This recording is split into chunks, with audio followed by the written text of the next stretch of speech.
जय हिंद। आज की क्लास से हम लोग इतिहास का पार्ट 1 हम लोग पढ़ेंगे। प्राचीन भारत से प्रारंभ कर रहे हैं और इसी तरह से सीरीज बाय सीरीज पूरे हिस्ट्री को हम लोग कवर करेंगे।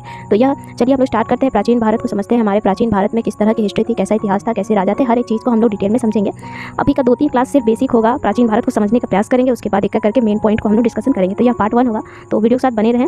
चलिए हम लोग शुरू करते हैं। प्राचीन भारतीय इतिहास के स्रोत। सबसे पहले हम लोग प्राचीन भारत के जो इतिहास है उसका स्रोत कहाँ से है कि क्योंकि आज से अगर हम लोग 200-300 साल पहले चले जाएँ तो उस समय तो कोई मीडिया कैमरा तो थी नहीं जो हम लोग को पता चले वहाँ के क्या क्या स्रोत है, कैसे पता चला कि प्राचीन भारत था हमारा। प्राचीन आज से 200-2000 साल पहले भी लोग रहते थे, किस तरह से रहते थे, कहाँ रहते थे, ये सब के बारे में जो जानकारी हमें मिली है वह कहाँ से मिली है। उसी चीज़ को 3 भाग में बांटा गया है। ये जो हमें जानकारी मिली है वो 3 स्रोतों से मिली है। सबसे पहले जो स्रोत है वो पुरातात्विक स्रोत है, दूसरा साहित्यिक स्रोत है, तीसरा विदेशी स्रोत है। इन तीनों स्रोतों से हमें भारत के प्राचीन इतिहास का पता चलता है कि उस जमाने में हमारे राजा महाराजा कैसे थे, वहाँ की प्रजा कैसी थी, वहाँ का राज व्यवस्था कैसा था। हर एक चीज़ का पता हमें इन 3 स्रोतों से पता चलता है। तो चलिए हम लोग सबसे पहले पुरातात्विक स्रोत के बारे में जानते हैं कि पुरातात्विक स्रोत से कैसे हमें पता चलता है कि उस जमाने में किस तरह से लोग रहते थे। तो पुरातात्विक स्रोत का मतलब क्या होता है? प्राचीन भारतीय इतिहास में पुरातात्विक स्रोतों का महत्वपूर्ण योगदान है, ये सही बात है। पुरातात्विक स्रोतों में मुख्य रूप से अभिलेख, सिक्के, स्मारक, भवन, मूर्तियाँ और चित्रकारी आदि आते हैं। ठीक है, पुरातात्विक स्रोत का मतलब हम अगर साधारण भाषा में देखें तो ये हो सकता है कि जो हमारे पहले के जो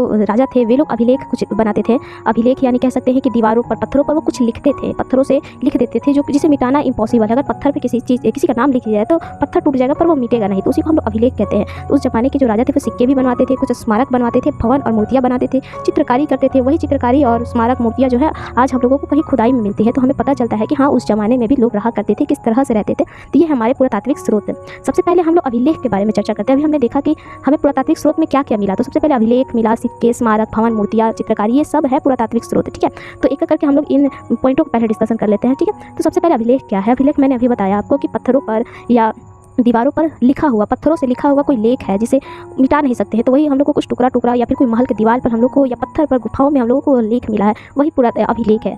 देखिए क्या लिखा हुआ है। प्राचीन काल में राजाओं तथा अन्य शासकों द्वारा पाषाणों, शिलाओं, स्तंभों, ताम्रपत्रों एवं दीवारों पर उत्तीर्ण किए गए पाठन सामग्री को अभिलेख कहा जाता है। ठीक है, शिलाओं यानी कि क्या पत्थरों पर, स्मारक पर, दीवारों पर, ठीक है, यहाँ कुछ कोई भी पाठन यानी कोई भी चीज़ लिखा हुआ ही अभिलेख होता है। ये आप चित्र में देख सकते हैं, पता नहीं क्या लिखा हुआ है, जिसे पढ़ना तो इम्पॉसिबल ही लग रहा है, कौन सा लैंग्वेज है समझ में नहीं आ रहा है। ठीक है, तो इसे अभिलेख कहते हैं। अगला था हम लोग का प्राचीन सिक्के। हमने पढ़ा था पॉइंट में, प्राचीन सिक्के से भी पता चलता है कि उस जमाने में किस तरह से लोग रहा करते थे।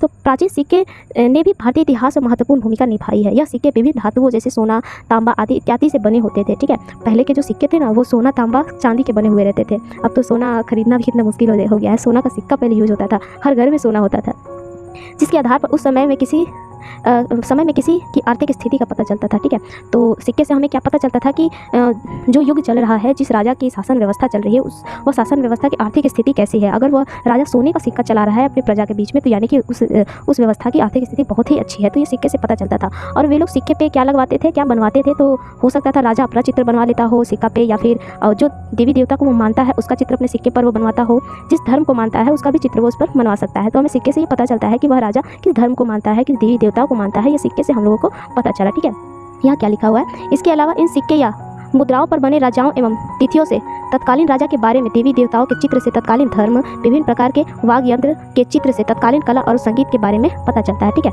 सिक्के से हम लोग क्या पता चलता है, उस समय देवी देवताओं को कौन देवी देवताओं को लोग मानते थे। ठीक है, वो लोग जिस देवी देवता को मानते थे उसका चित्र सिक्के पे बनवा लेते थे, जिस धर्म को मानते थे उसका सिक्के पे बनवा लेते थे।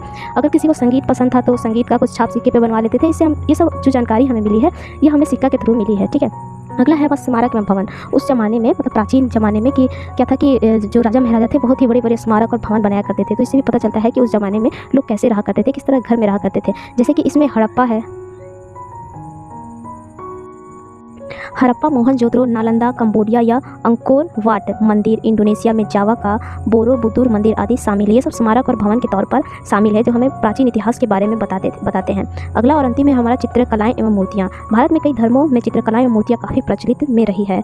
प्राचीन काल की चित्रकलाओं में धार्मिक व्यवस्था, संस्कृति एवं कला के बारे में जानकारी प्राप्त होती है। इसके साथ ही चित्रों के माध्यम में प्राचीन समय के लोगों के जीवन की जानकारी भी मिलती है। ठीक है, इस तरह से हमें प्राचीन इतिहास के बारे में हम लोगों को जानकारी मिलती है।